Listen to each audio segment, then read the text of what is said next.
One day ক্রিকেটে নতুন বিশ্ব রেকর্ড গড়ল ইংল্যান্ড। সিরিজের তৃতীয় ও শেষ ওয়ানডেতে সাউথ আফ্রিকাকে ৩৪২ রানের ব্যবধানে হারিয়েছে ইংলিশরা, যা ওয়ানডেতে সর্বোচ্চ রান ব্যবধানে জয়ের নতুন রেকর্ড।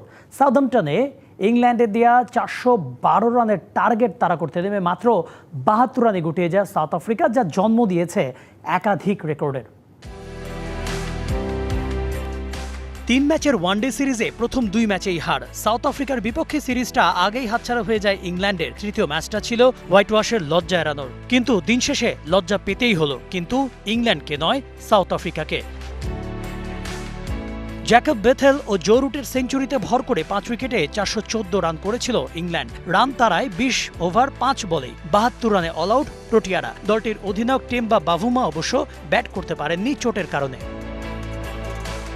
আর তারপরই জন্ম হয় ওয়ানডে ইতিহাসের নতুন বিশ্ব রেকর্ডের। এতদিন ওয়ানডেতে রানের হিসেবে সবচেয়ে বড় ব্যবধানে জয়ের রেকর্ডটা ছিল ৩১৭ রানের।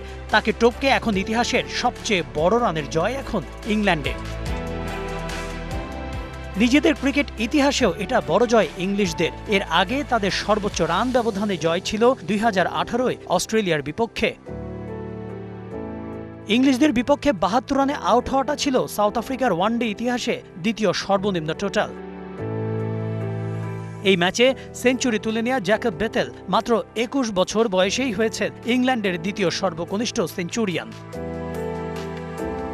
মাত্র ২৪ রানে ৬ উইকেট হারানোর এই লজ্জার দিনও এর আগে কখনো দেখতে হয়নি প্রোটিয়াদের। এই নিয়ে গত ১৫ দিনের মধ্যে দ্বিতীয়বার ২৫ শতাধিক রানের ব্যবধানে হারল সাউথ আফ্রিকা, যা সিরিজ জয়ের আনন্দ থেকে লজ্জায় যোগ করেছে টেম্বা বাভুমার দলের জন্য।